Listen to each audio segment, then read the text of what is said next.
Going to give a few minutes for everybody to join in.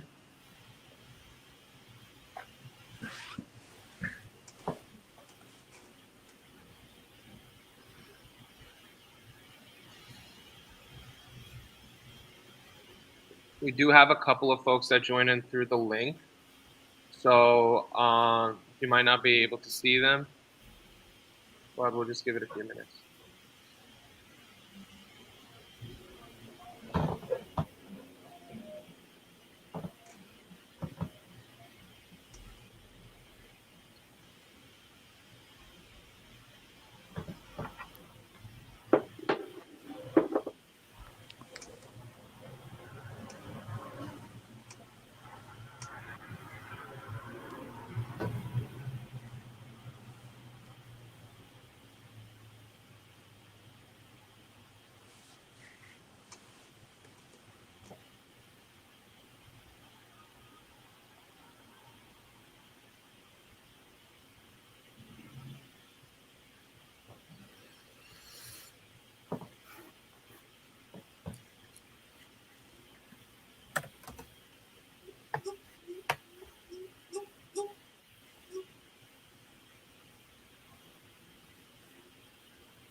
Don't hear you.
Adeel, I believe you're on mute. Oh, I'm sorry. Can you guys hear me? Yes. Oh, Now, okay. yes. What was the last thing you guys could hear me say? Just Nothing. now. Just now. Oh, okay. So I'm just gonna go back real quick. So my name is Adeel Ahmed. I am the community organizer of the Black Institute, and our speakers Don Lee, Clifford, Temprosa, and Asad Dandia are here with us today. So thank you so much for coming with us. We're very excited to be here and have everybody tune in to this first workshop of our workshop series on hate crimes and bias incidents. Just real quick, this event is sponsored by Homecrest Community Services, the God Squad, Council of American Islamic Relations in New York, and Indo-Caribbean Alliance. Also the Bharati Foundation and Vishnu Mandir, the Christopher Rose Foundation, and Immigrants Responding to Crisis. So before we get into our discussion, we just want to go into defining hate crimes and bias incidents. So a hate crime is a personal or property-based offense that is motivated in whole or substantial part of by bias towards a person on the basis of their identity. For example, vandalizing a person's property by graffitiing a racial slur on that person's window. A bias incident, on the other hand, is an act of prejudice that is not a crime and involves violence and does not involve violence, threats, or property or damage. So bias incident is non-violent, but hate crime is violent. A hate crime is a crime, but a bias incident is not a crime, but it's still using prejudice. So that an example of a bias incident would be calling someone a racial slur, but it is non-criminal. But a hate crime would be committing crime, whether that's vandalizing, destruction of property, other forms of violence, etc. So we're going to go into scenarios comparing the two. So for the first one, a swastika is spray painted outside of a Jewish deli. I'm just going to quiz our speakers. Do we think the first one is a hate crime or a bias incident? Anybody can just come off mute and just shout out. But the definition you just gave is a bias incident. Right? Okay. It's vandalism. It's crime. Okay. So what is the difference between bias incident and hate crime?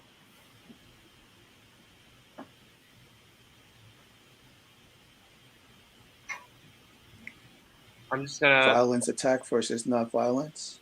Exactly. So a hate crime, just real quick, is violent, and a bias incident is non-violent. Okay. So spray painting outside of a Jewish deli. This is a tricky area. Do we think this is violent or non-violent? I think it's violent on the property. There's an offense and damage onto the property, so therefore it's a hate crime. Exactly. Now, Don, I'm glad that you did bring that up though, because a lot of people will misconceive the two. Some people will just think that because it's not violence towards a person, that is a hate crime, but it is still violence on a property, even though it is, just a spray paint. So this would be a hate crime. But it is very important to distinguish the two and recognize that violence can be committed just beyond a person or a property, and it could be also done through spray painting the property. So thank you about that. A man forcefully takes off a hijab from a Muslim woman. Is this a hate crime or a bias incident? Hate crime. So this is a more obvious example of hate crime. Thank you. What about the third one? A woman in a line tells a person who's speaking Spanish to speak English or go back to where they came from. Now, is this a hate crime or a bias incident? Bias incident. Mm-hmm. And why do we think this is a bias incident? There is no violence involved here. Exactly. And for the last one, a waiter talks to a group of black people very roughly, but the neighboring white group, they talk to them nicely. Do we think this is a bias incident or a hate crime? Bias incident. Good. So the most important distinguishing factor between hate crime and a bias incident is that violence versus non-violence. That's the factor. So thank you for taking part of this pop quiz. Before we get into our panel section, just briefly want to go over statistics on hate crimes. So anti-Asian incidents have jumped 361% from 28 this time last year to 129 this year. This is a lot. This is huge. And in our panel, we definitely will be diving into many of the reasons of why we think this is how it is right now. Also, anti-LGBT cases are up 193% from 29 victims last year to 85. And anti-Jewish cases, which are already sky high, are up another 51%. This is both of this graph and this graph is directly from the city's hate crimes dashboard. So for the bottom one, for bias type of incidents, the bigger the text of the demographic, the more likely they are committed against hate crimes statistically. So the number one group that has been reported on bias incidents, hate crimes, are Jewish people. After that is Asian, and then we see, homosexual, gay, male, black, etc. The list goes on and on. And then this chart clearly breaks down the numbers of how it has been going on since 2019. And we can clearly see that for most of these demographics, they're on the rise. So statistics are clearly showing that hate crimes are on the rise in New York City, despite how much the rise is in terms of diversity. Why is this going on? We're going to discuss more about that today in our panel. But before we do that, I just want to briefly introduce myself again, Adeel Ahmed. I'm the community organizer for the Black Institute. And personally for me, the reason why hate crimes is something of a really personal issue to me is as someone who grew up as a person of color, as a Muslim, as someone from a working class background. Growing up in my childhood, I had to face with many aspects of Islamophobia, especially post 9/11. And it was really rough, growing up in a suburban area where people basically came up to me and said, hey, your uncle died. And by saying your uncle died, they were referring to Osama bin Laden the day after he died, Growing up with something like that, even dealing with violence in the school system because of that, to even just, weird looks from teachers, or even just like the way that I was treated compared to other students because of the color of my skin or my background or just my name. That is something that all of these experiences consist of bias incidents. But I also dealt with hate crimes specifically, even after graduating throughout the school system. When I used to be a political canvasser and I went around the state of New Jersey knocking on doors, there was this one incident that I had to face from someone who literally, was pushing me. And it was basically an assault. And they said, get off my property, even though that I was just canvassing and just spreading flyers. And I was well in my right to do so. That undoubtedly was a hate crime because this was a white majority neighborhood. And I was a brown bearded man walking around in a white majority neighborhood. If I was white, I want to say that probably wouldn't have happened. And the reason why, events like this, despite how many people turn out, despite the flashiness or how it goes, it's very important to really have these kinds of teach-ins, to really have these kinds of discussions. Because the more and more we talk about this and how we can combat this, the more and more we talk about how to combat hate crime culture. And it's really astonishing to see what's going on in New York City, one of the, if not the most diverse city in the country, if not the world, is because of a lot of polarizations that is also created amongst people of color to pit against each other. I really hope that we will get to talk more about that in this panel. I'm going to briefly go on to our next panelist, where they can then talk about their own various things that they are talking about. So without a further ado, I'm going to start with our first panelist, Clifford Temprosa, who will, spend a few minutes talking about the stuff he does. He's the community liaison for Assembly member Nathalia Fernandez. He's a political operative and social entrepreneur who lives in New York. He's hailing from Philippines with a Filipino-Chinese background, and his family immigrated to the U.S. when he was only a couple of years old. He is a recent graduate with a bachelor's degree in international business in the hopes of pursuing graduate degrees in labor studies. And he's currently working in the government and political sector as a community affairs specialist for Assemblywoman Nathalia Fernandez, whose district is in the Bronx.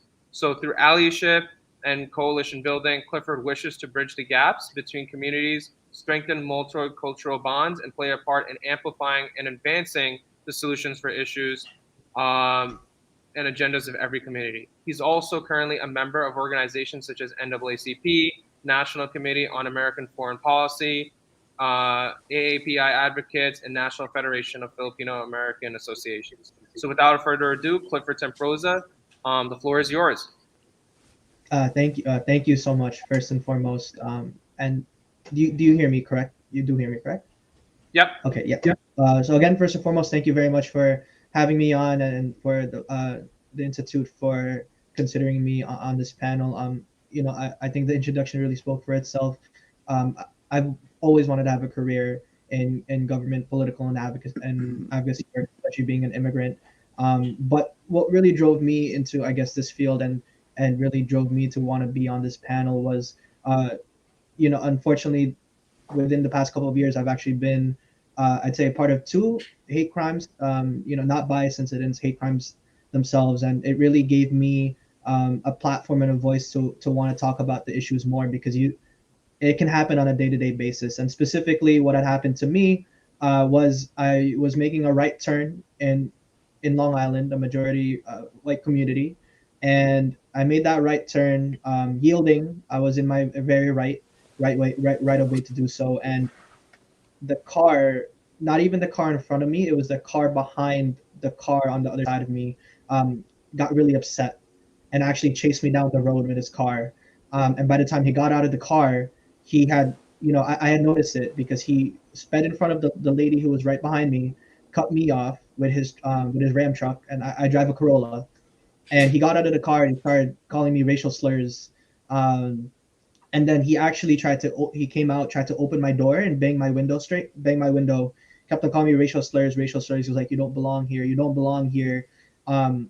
Fortunately, I had just locked my door. I don't normally lock my doors when I'm driving, but I had just locked it because I sensed him coming in. So after a while, I started taking pictures and recording him. And then he drove back around and tried to ram me, but I moved out of the way before he could hit me. And I vividly remember a group of kids, and I think a couple, walking as he was doing this to me, outside banging, and then they were just like, what's going on? He was just like, oh, he's a so-and-so, he doesn't belong here. And when I called the police, actually, the police said they couldn't do anything about it. I gave them a license plate, and it apparently traced to a PO box, and I didn't ask questions further from there. And then the second time was very similar. I was actually on the job, and I was canvassing as well, and someone came up to me and started again calling me derogatory terms. And this was again, I was out, and this was in person. And he came up right so close to my face and called me, and then I backed away. And then someone separated, the confrontation. But again, I'm not telling my story because this is something. I'm not telling my story because this is something that it doesn't have. It happens to anyone. It can happen to anyone and everyone, no matter what age they are in life, no matter where they are, and whether it be microaggressions to actual bias incidents, to actual hate crimes. I think there needs to be a conversation, just like Adeel said, that needs to be had starting at a young age for kids going into a school system, which again, I'll pinpoint the importance of providing an API curriculum into the public school system to educate on history, so that there's no more of these bias incidents. There's no more racial situations because you don't know any better. So again, that's why I'm here, and that's why I do the work I do, working in government. Thank you.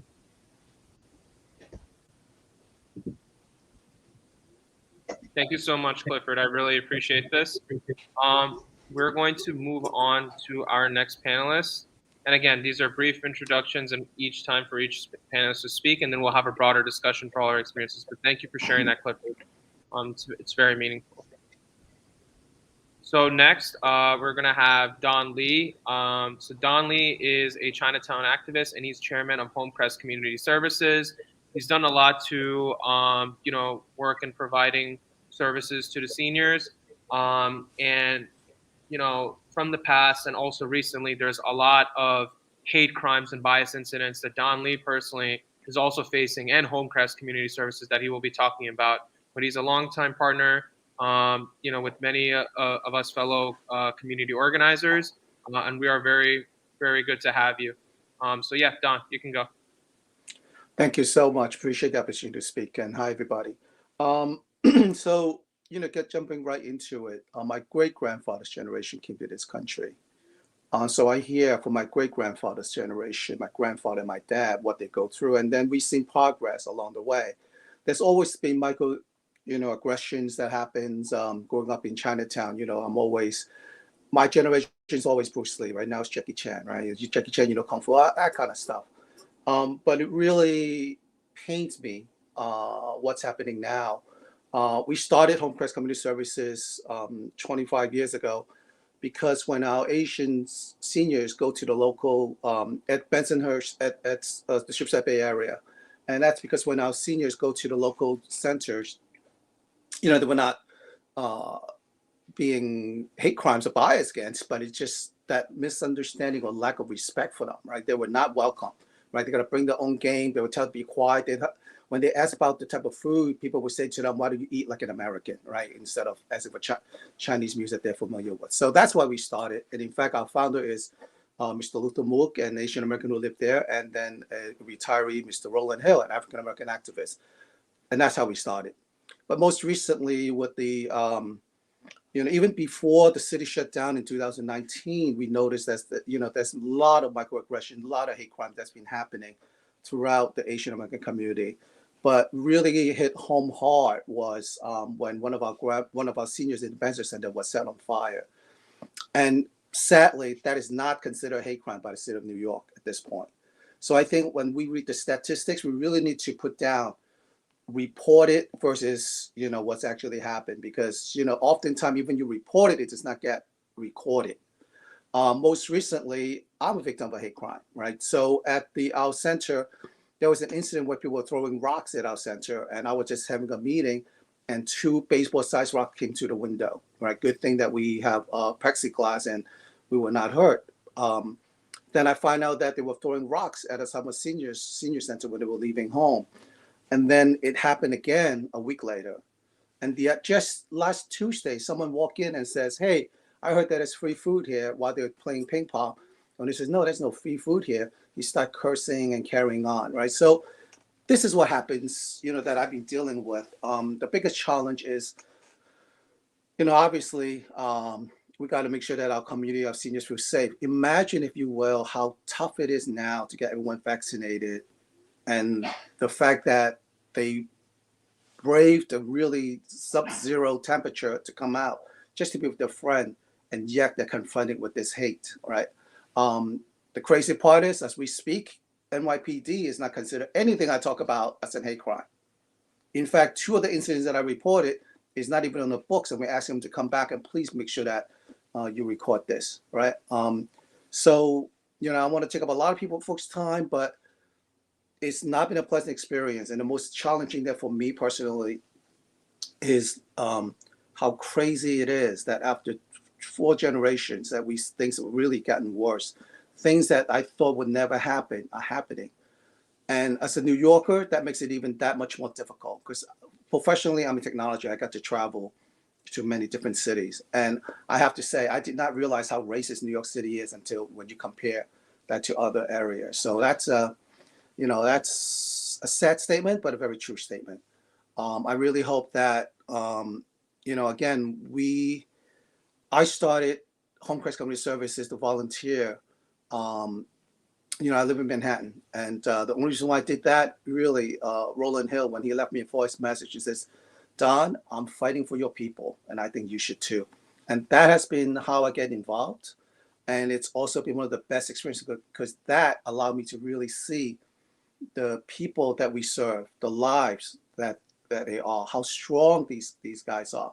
Some of the senior, one of the senior, a survivor of the Khmer Rouge, right? This guy survived genocide, and now he rides a train and he gets picked on. All right.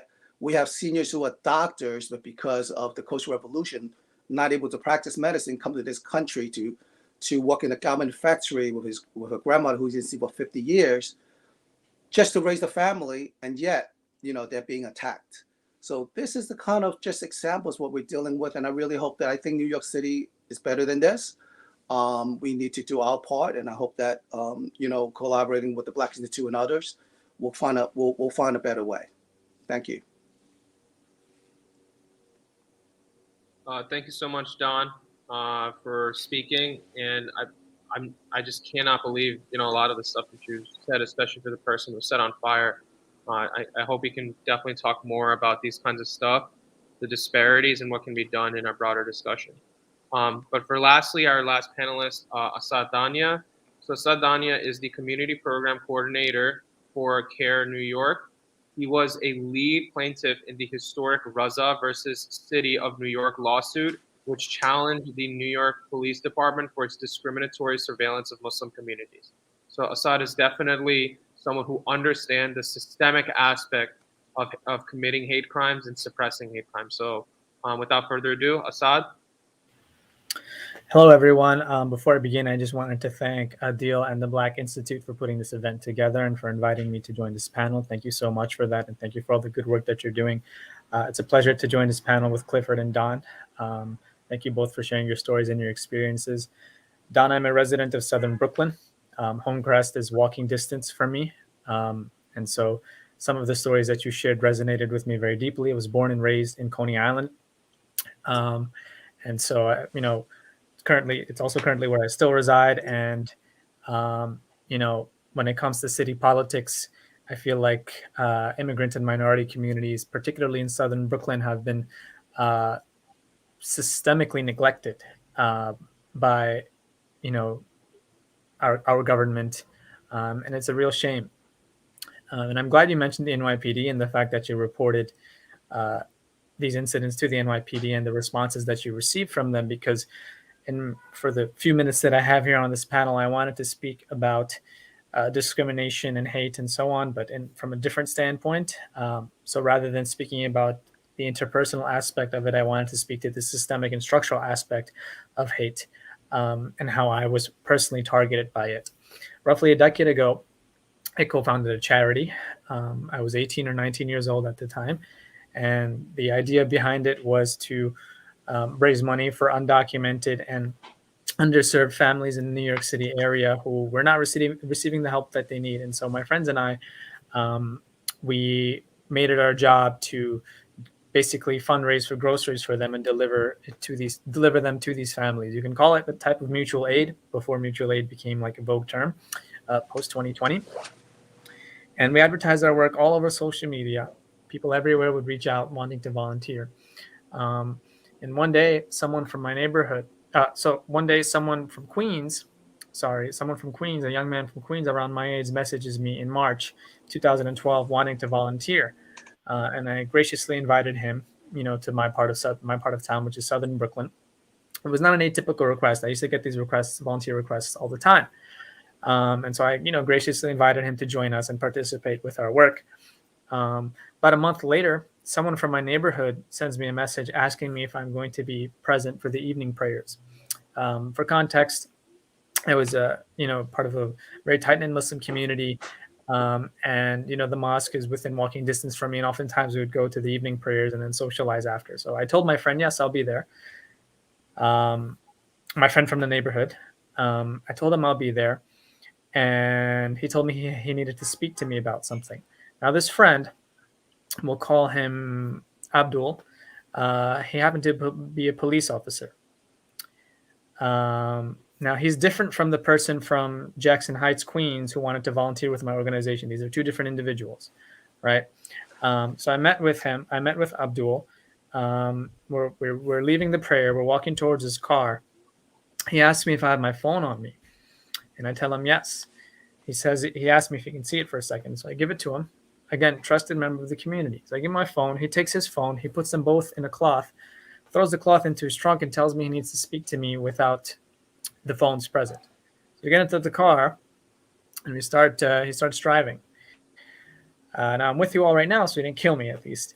But he stops the car, and he says, we're chit-chatting, and eventually he starts asking me about the organization and the work that we're doing. And I tell him that, we're delivering food to about 20 families in the area. We're doing great service. And he stops and he says, okay, listen, I just came back from the precinct. I said, what's up? He said, I don't know. There's no easy way for me to tell you this, but you're being watched. I said, what are you talking about? He said, Asad, I just came back from the precinct. I am risking my job and potentially my life in telling you this, but there is a police file with your name and your photos in it.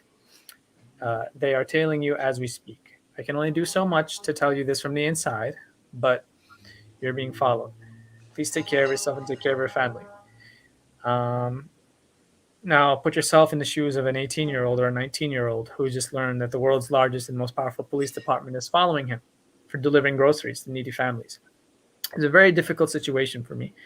I went back home, I discussed it with my friends, and we decided to continue doing the work that we were doing because we knew we weren't doing anything wrong. About 2 weeks later, another friend messages me on Facebook Messenger and tells me he needs to share something important with me. I ask him what's up, and he tells me that he just heard from a different source that we're being followed by the police and that there's a file with my photos, my friends' photos, and names in it, and that we have been identified as a code orange threat. So the NYPD had a colored scale of threat levels. I think it went from yellow, green, orange, red, something like that. And so we were code orange, right below the worst one. And we decided, you know what? We're not doing anything wrong. We're not going to stop what we're doing. We're going to keep doing this good work.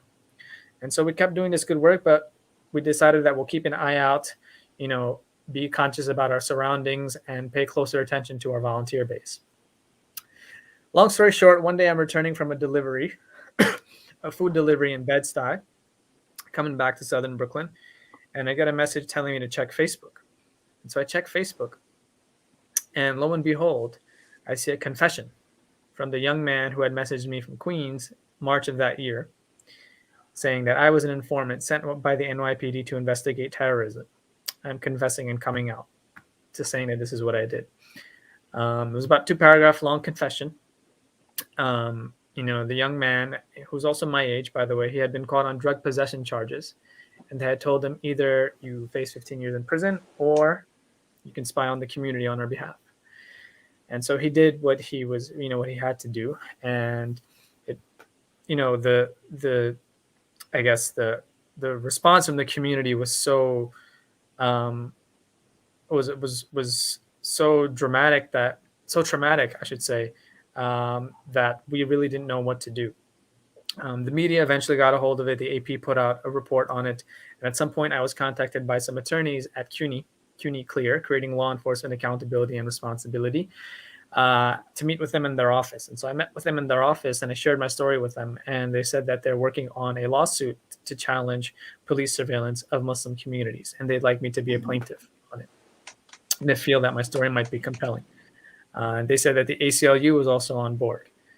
Long story short, I eventually joined the lawsuit. And we filed officially in June of 2013. And, the battle lasted about 3 or 4 years. And the battle, when I say the battle, I mean the battle between our community and the police, which took place in the courts, in the classrooms, in the streets, all over the city. And we eventually reached a settlement at the end of 2017 that brought about major and historic policy changes in New York to curb or to challenge that surveillance. And we can talk about that in our general discussion. But I hope that this adds a little bit of a twist to our conversation tonight, and that we can have an engaging conversation both on the interpersonal levels or the interpersonal dynamics of a hate crime, as well as the structural dynamics. And I'll end it there. Thank you. Thank you, Asad, for going into the specific details of just all of that.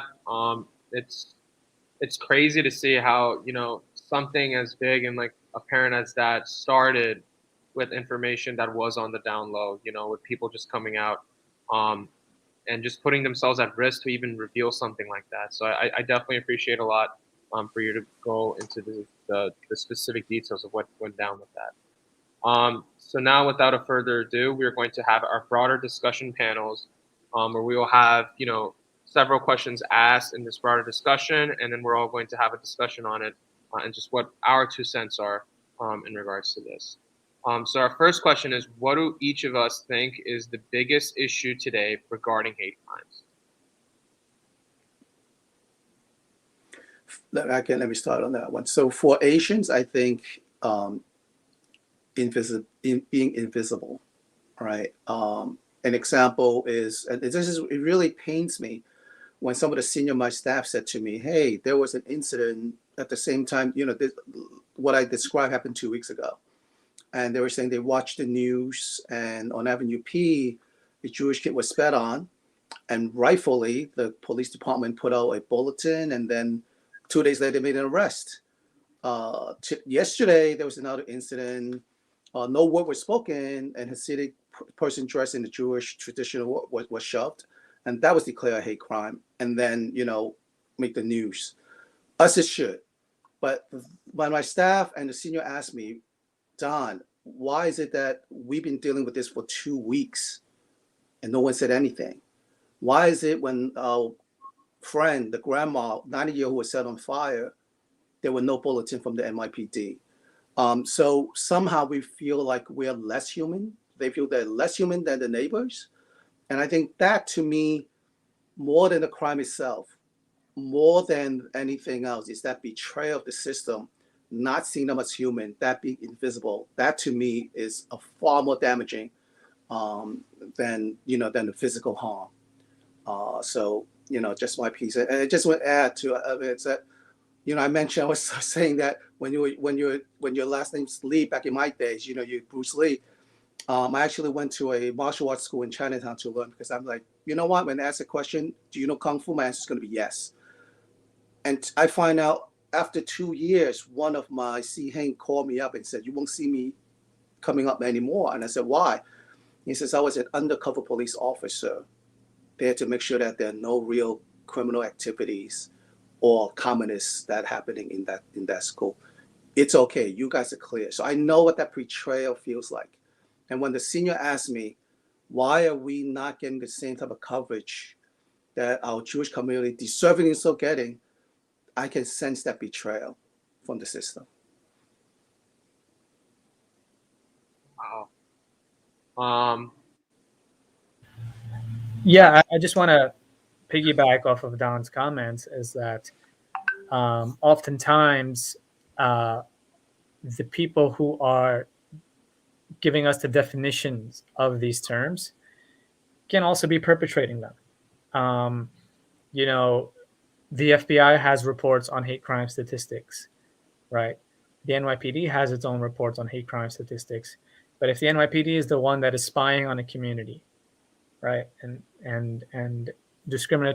practicing discrimination against the community, going into restaurants, mosques, social community centers, and making people feel unsafe, then what amount of trust our community is going to put into the police, right? If the people who are doing the oppression are defining how you get to engage with it, it creates an environment of mistrust. I've had plenty of reports. With my organization now at CAIR, Council on American Islamic Relations, we get a lot of reports, a lot of intake forms. And one of the questions that we ask is, whether folks reported to law enforcement. And oftentimes, that will almost always be a no. And, the reasons can vary. Sometimes it's they don't know how to report to law enforcement, but also they don't feel safe reporting to law enforcement because they either feel that law enforcement will dismiss it or that, it won't take seriously the concerns of the community. And so I think it's important, drawing attention to invisibility and the fact that, people feel like their pain and their grievances are not seen or heard is crucial. It's very important. And how the pain of some communities gets precedence over others, and the racial politics of that. What are the racial and economic politics of that, right? Poor Black and brown communities may not get the same response, right? They may not get the same solidarity, right? And so these are important things to note, for sure. I think hearing from well, first, Don and Asad, thank you for your answers. Definitely extremely intuitive. I think, I guess, to some, my perspective and maybe hearing some of yours is, I think there's a lack of consistency in racial justice in general, a consistency on both sides of the spectrum. I think there's a lack of consistency in the terms of, is there really a rise in hate crimes, or is there a rise in media coverage on hate crimes? Um, in the early 1900s, when you talk about the internment camps, the Chinese Exclusion Act, those are still civil rights issues that occurred, whether they were from the immigrant community, against the immigrant community, or domestic community members. Um, Again, or that's specifically for the Asian American community, right? Early in 1900s, and now we're looking at the same thing today. One can say that those were hate crimes in and of itself back in the early 1900s. But again, going back to the consistency, it's consistency in the reporting on the NYPD's on their accountability. I think I did see, a few weeks ago, I saw a report, and they only listed about 15 or 15 or 20 hate crimes for the Asian American community. And the one thing I said to my head was, I'm scratching it, and I'm like, that doesn't seem correct. I think there's definitely more than that. Definitely more than that. And so the consistency we're recording, the consistency on the media's end to hold themselves accountable to talk about every single issue, not just the ones that will cover a good story. There's consistency on our end, where we need to understand the intersectionality of our struggle and the collective struggle of other community members and different groups and multi-ethnic communities, and how can we align ourselves to a more forward battle. And I think, rather than categorizing racial injustice, we need to say our struggles really align with yours. And you may have had a longer history struggling in the United States, but we're all fighting for that same progressive agenda, where it's not about just making a legal framework. I don't believe in, a legal framework is not going to solve anything when people aren't enforcing implementing policy that's actually going to make sure the legal framework happens. And I've seen that in a lot of places. And I like to bring it back to, I guess, a high school experience. The reason why people get so much attention is because you have your teaching assistants who are enforcing a legal framework that the school has. And I think, again, that needs to be extended here. Enough battling each other, enough saying our issue is definitely more worthwhile. I think everyone's issue is the same. We're all tired of being, not just occurring in violence incidents, but having to experience hate crimes, having to experience microaggressions. And Don and Asad, like, your stories really speak out interpersonally, systemically, infrastructurally. We need to really take a look at what does that look like. How do we incorporate curriculum that really explains the history of all of our peoples? I think me being 21 and understanding and seeing a lot of kids I know, a lot of youngsters and folks I know who are in high school now, middle school, I would have appreciated having more of an Asian American history background growing up, a better history of European peoples coming from Europe, better history of the Islamic community, rather than learning that Magellan sailed to the Philippines, right? Specifically for the Filipino community, rather than learning just about Confucius or just about MLK. I'm a big believer that heroic leadership doesn't really heroic leadership is just a title. I think it's the everyday person that creates that change. And that's all of our responsibility, to be consistent and to stay consistent. Thank Thank you. you, Clifford, Asad, and Don. With all of what you guys said taken into account, I think it's really important to recognize what really is the reality. Like, we're seeing these statistics from the New York City's police department's dashboard, really talking about, these are the demographics, this is what they're facing. But how accurate is that really with the reality of everything going on? And I think Clifford brought up a very important point earlier. Like, is there really a rise in hate crimes, or is there really a rise in attention of hate crimes? Same thing with police brutality. People are making it look like that, police brutality going on against black and brown people is something that's on the rise. But is it that, or is it really that the media is finally, showing what's really going on to that? And I think with social media, and how things can be recorded nowadays and people can more easily communicate with everything going on, it makes things look more apparent. Um, So just briefly, if each of the panelists could really talk about what really is the reality of hate crimes that they think it is today or has been. It's very real.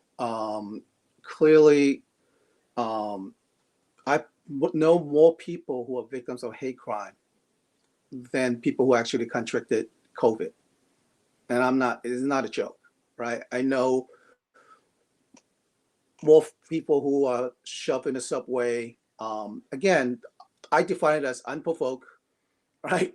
The only reason why, they were attacked is because how they look. There's just nothing else. There's just not compensation, nothing happening. Like the grandma's case, right? 90-year-old walked out from her home and then all of a sudden gets set on fire. And the other part, just want to add a little bit, it's just the lack of accountability. One of my staff said to me when she was double parked unloading stuff for a health fair, in less than 5 minutes, she got a ticket for double parking. Even she told the police, "Hey, I'm setting up for the health fair." Meanwhile, we waited 2 hours for the cop to show up after we told him that our place, our windows broken. So that's the kind of stuff that, it's very real. And the way that we were getting a response from the system, the lack of response is also very real. Thank you. Thank you so much. Is there anything else that other panelists want to add on to that, or we can move on to our next question?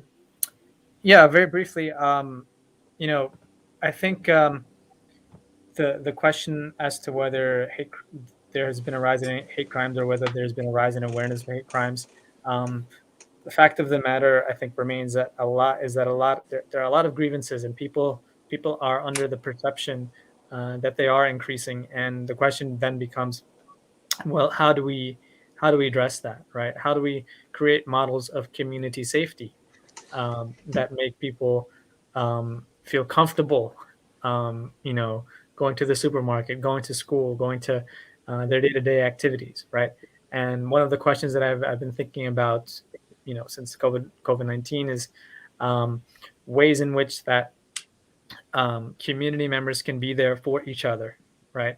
Such as by serving as bystanders, right? When a bias incident takes place, right? Because oftentimes, when these incidents take place, you have to respond in the moment, right? You may call or report authorities afterwards, but what do you do in that moment if you see it happening, right? How can we make each other feel safe? One of the things that we're doing here at CAIR-New York is that we actually offer bystander intervention trainings and hate crime workshops, so that folks can know, if they're on the subway and they see someone getting harassed, how do you de-escalate that situation? How do you make the victim feel safe and secure? How do you prevent violence from taking place as it occurs, right? So violence intervention is crucial. It's important. Training people to deliver these workshops is also very important, and working to raise awareness about resources. That there are resources available, making them accessible in terms of language, right? Making them accessible in terms of outreach, so on and so forth, I think are really important questions to be considering. Yeah, Thank and you, just Asad. to Yeah. Oh yeah, do we have time for a quick? Just to quickly piggyback, I think, I don't think humanity, and this is my personal opinion, I don't think humanity is inherently born evil. I think we're born good, and when you look at every single, on a psychological level, on a scientific level, the influences the environment. Again, whether it's a familial environment, whether it's your friends, whether it's the area you grow up in, whether it's the education that you had growing up. I think we're not born evil, and I think what really needs to happen is how do we, and again, on a youth perspective, on a youth end, what's strategic and efficient, what are the places where we can put into the development of our next generation of kids and leaders. How do we get them to be trained to become more intercultural, have intercultural humility, and understand that we are all equal stakeholders here, no matter where you're from. You look to your left, you look to your right, we're all equal stakeholders who have the same stake in that community. And I think on top of the idea where we need to create a better environment, which is again just a structural the infrastructure of what we are as a country and as a state or as a school or as a family or as a community. We need to then address furthermore for those who aren't a part of the youth demographic, for those who that mentality has been ingrained in them. How do we address that fact, right? Is it more of do we leave them to be, or is it more of are we educating, such as you said, with the violence and racial intervention training, bystander intervention training? I think it's also up to us to kind of not just say, hey, come out to these workshops. It's also say, hey, change your mentality on life, change your mentality on someone who it has a darker skin color than you, who has a lighter skin color than you, because at the end of the day, I don't, again, we're all equal stakeholders, just as we're equal in the perspective of humanity. Yeah, I want to echo that. I think I too agree that I believe people are born inherently good and not evil, and that's why we need accountability from the system. When the system fails us, that introduces the environment that change people, how people look, right? And I think that's really, one clear example is the culture of media. Only when someone die or someone named, that's what you get the news. No attention is paid on psychological, physical harm, the anxiety that introduced to the family. That seniors are now walking when they see a stranger, they're scared, they got panic attack. None of those, no one want to talk about that until it's something, Facebook friendly or Instagram friendly where you see blood. It doesn't make the news. I think that's accountability for the mainstream media, and I think the overall system needs to really look at us as human. That means it's not just the physical harm, but the psychological and mental harm that's caused. We need accountability in that. Thank you, Don, and thank you everybody for adding on to each other's points. So for our next question, all of the panelists here, including myself, we are men of color, right? But a lot is also not talked about the culture of gender-based hate crimes. So what can we as men and men of color do better to change this culture of gender-based hate crimes that is also going on? If you don't mind, I start. Personally, I think specifically, let's say when it comes to feminism, I think men have a bigger responsibility because we created the system where they were supposed to be lesser than us. Whether it's their rights, whether it's pay, whether it's their capabilities. I think in America specifically, we created a system where again they were lesser, and we need to do a better job with not only just the mentality of an equal status, but the mentality of an equitable status, and say and push them to higher places, even higher than us, and again make it equal, make it a fair playing field, and again not just through legal framework, because we've seen the amendments, we've seen women's suffrage. We need to really start implementing that into the mentalities of again the younger kids, into people now, and say, hey, it's not just because it's written on a piece of paper doesn't mean you have a lesser job to do your part and have your responsibility to address these concerns and issues. And then we see that going forward in all these other different communities and different identities coming up. I think it's something that we need to embrace. I don't believe that we're humanity's binary. I believe that people can embrace themselves, and we should embrace them, and look at them again just as human beings, and that's from a humanitarian perspective. Thank you, Clifford. Other panelists? Yeah, I would echo everything that Clifford said. Is that we have an additional responsibility as men, and particularly as men of color, to uplift women in any way that we can, particularly when it comes to gender-based violence, right? So call it out when you see it happening in your community. Establish mechanisms for accountability, create safe spaces, um, you know, for people who may identify differently from you, and most importantly, show up and come out. Um, you know, uh, that's about it. Thank you, Asad. Yeah, yeah. I just think that we should be more proactive to celebrate the differences, including genders, to not just show up when something happened and go we are here to support you, but to proactively celebrate the contributions and how much different people with different background and different gender and differences, that their contribution. And I think that's something that society, we need to move away from speaking out when something happened to join a movement, but be part of a movement to celebrate, all the things that women and other groups have done for us. So, that's something. And as a East Asian, I remember after September 11, many of my, by stereotype or by truth, most people in IT are Asians and South Asians. And at that moment, even though I'm East Asian, I ended up making sure that I had to walk to get a cab for all my South Asian engineers to make sure they get home safe, after September 11. And that pains me, all right? So even though within the group that's how, and then it also makes me realize that if I stand on the corner, I get a better chance getting a cab than a Black person, and then definitely than the Muslim, the guy who looks Muslim, and then not even be Muslim.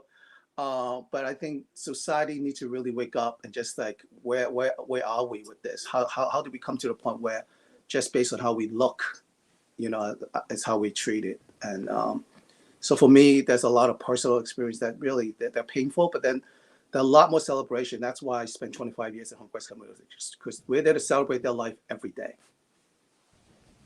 And I think one quick thing is also understanding on our end, right? As men of color or men in general, I think it's truly harmful when we continue the complex of the machismo complex and the masculinity complex. I think that in and of itself is the very basis, the very foundation of what leads to gender-based violence. When we have figures that tell us this is what it means to be a man, and one that not only denies the identity of someone who feels like they don't want to embrace being a man, and denies the capability of someone to understand what a woman's perspective is and what they are going through, because it all says, okay, you should be muscular, you should work this type of job, or you should not care about this or feelings. And I think that's a harmful complex, not only for society in general, but for whatever progressive agenda that we want to have as humanity or as people in general.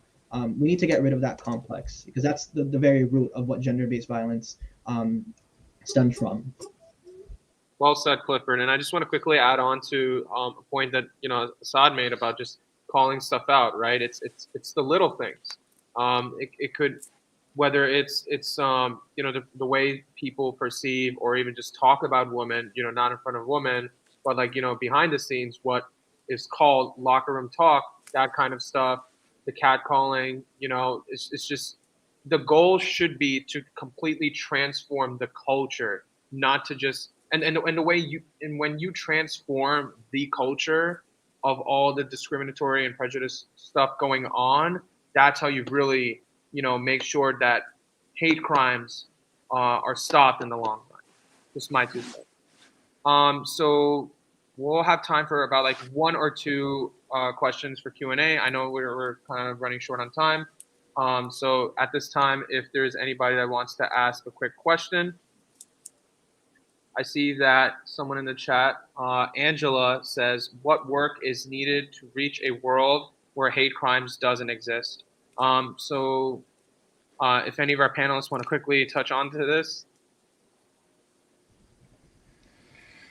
Yeah, I think when you look at a value orientation of what it really is, I think it's cultural humility. I think it's education. Again, I'm pinpointing one word answers here: cultural humility, education, perspective. And it's not as if these values are unreal. I think these are values that if someone growing up is given the opportunity to experience and to implement, and as people in general, we start disintegrating and deteriorating the aspect of, when I see you, I see someone of a different skin color, or when I see you, I see someone who eats different food, speaks a different language. And rather that mentality, rather than questioning, why do you eat this, why do you speak like that, you start saying, wow, your language is beautiful, your traditions are beautiful, it's different. Truly, it's different than mine, but it's beautiful. And then understanding the connections of saying, hey, ancestrally, we were not that far long ago. So why are we conducting that similar type of hate? and to another group or people of color. And this is a fact I believe not only extends in this country, I believe extends to every other country out there. I think when you put yourself out there and allow yourself to experience that orientation, that humility, and that perspective, I think changing your own perspective is then going to teach you to be able to say, hey, I'm going to inspire others to want to think like this as well, because this is how we're going to progress together in a globalized world as what it is today. Yeah, to add on to that, I would say the key is to identify the social conditions that create the circumstances that we currently live in, and then work to undo them. Right. Um, I don't think we're ever going to be in a world where violence doesn't exist, but we can be in a world where we have the things in place to help address it when it does happen. Right. Um, and so your job is not necessarily to see that project to its completion, but rather to to do your part in working towards it. Um, and that could mean from the smallest of things to the largest of things, right? It could mean from attending workshops and trainings to, you know, um, working to create a local community group, right? And to help escort the seniors in your neighborhood to the to to the pharmacy, to whatever they need, right? It could mean um, providing groceries for folks in your area to build community so that you can protect each other from hate crimes, right? So it can be a whole range of things, right? It's identifying what are the areas in which we are lacking, and what are the issues that are creating these conditions, and how can we undo those and make those conditions better. I I'll think end with that. racism, yeah, I think racism and systemic racism is from generations of misrepresentation, false narrative in the press, right? Growing up, even now, I mean, other than either that or either crazy rich Asians, or we are all, committing crimes, right? How Chinese are portrayed in media. You watch Seinfeld, Chinese, they're all restaurant workers who don't speak English, right? So I think I'm hopeful, because I think with social media taking over mainstream media, so to speak, each one of you, each one of us can use our power to share a positive story from someone different from us. And I think that is the energy and power that will really change people, how we look. It is up to all of us to share those stories, overcome hate with love by sharing what we know should be loved through social media. Because mainstream media is not going to cover us. They'll continue to deal with the profit motive. But the hope is, considering how strong social media is to share, I implore on anyone, I work with the Black Institute, that we're going to look at ways to celebrate the differences that we have. And I think that all of us can do, and undo the generations, decades of bias reporting in mainstream media. Thank you, Don. And I just want to quickly add on to this question, that I think solidarity is key, right? Solidarity in every way, whether it's doing mutual aid with other folks, whether it's within our community or outside of a community, and just building that solidarity with different community groups throughout, racially, gender-wise, religion-wise, etc. Because the more and more we understand each other's cultures, the more and more we are there for each other, the more and more we bring each other closer, and eliminate this concept of polarization, and just that's just really how you reach it. I said this earlier, and I'm going to say it again. When we change the hate crime culture, that's how we stop hate crimes happening in the long run. All right, so finally, we do have our closing. So for our next steps, we are going to. This was one of our many workshop series in regards to hate crime. So this is our kickoff workshop. I'm really glad to have this, and thank you so much, Don, Clifford, and Asad, for being our panelists for this workshop. I did send out our survey for hate crimes, so please take this survey. It really talks about whether or not you have dealt with hate crimes or bias incidents, or you were a witness or not, and just the specifics in regards to that, so we can really collect the data and really tell the truth out there as it is. And we hope to continue building a coalition where we can really change the culture of hate crimes going on within New York City and beyond. And aside from that, this is really the time for shout outs. So if Don, Clifford, Asad, or any of our sponsors want to shout out specific stuff that they have going on, or any organizations. Yeah, I just want to shout out my fraternity. We established 1998 to provide a voice and presence for the South Asian community in Texas. We're all over the country now, the largest and fastest growing. Delta Upsilon Psi, National South Asian Fraternity Incorporated. And recently, I just got elected to the board of OCA New York chapter. So I'm a board member there. And shout out to my wonderful boss and team at the 80th Assembly District in the Bronx. They've supported me through my early career and journey. And again, thank you to the Black Institute for having me. Thank you so much. Yes, I did want to briefly give some shout outs to from my organization here in New York. And if you look at the chat, I sent number one, an incident report form. So if you ever experience a hate crime or a bias incident and you want to report it to an organization, we have a legal team and a strong outreach team, and we're always willing to take any forms in any cases. So please do, let people know of that. I also linked the resource library in there. So if you need resources for Know Your Rights, for travel advisories, so on and so forth, those are all in there as well. CAIR New York will soon be releasing a hate crime survey similar to the one that you gave out, Adeel, and I will certainly let you know about that. And I'm looking forward to collaborating with all of you again in the future. Thank you for having me. Yeah, thank you so much, for everyone and fellow panelists. Really an honor to be here with all of you guys. So Homecrest Communities, we celebrate our 25th anniversary, and I cannot thank my staff and the board enough to, give us the opportunity that we able to serve our seniors and our community for 25 years. I already mentioned Roland Hill. If it wasn't for him, I wouldn't be here fighting this fight. And that's how I think the coalition building and just caring for people other than just people that do things just because it's right. And there's so many people in my life that have done that for me, and I'm very grateful. Clearly, my wife, thank her for allowing me to do all of these things. Trust me, guys, it's not easy. They're crazy times. And that's pretty much it. And I just appreciate the opportunity. And to everyone out there, just keep fighting the good fight. And just remember, and it's Chinese New Year is coming up, February 1st. Also, Black History Month. So let's celebrate them together. Thank you. Happy New Year. Kong Hei Fa Choi. Happy New Year. Thank you so much, everybody. Happy New Year. And once again, thank you so much, Don, Clifford, and Asad for coming on.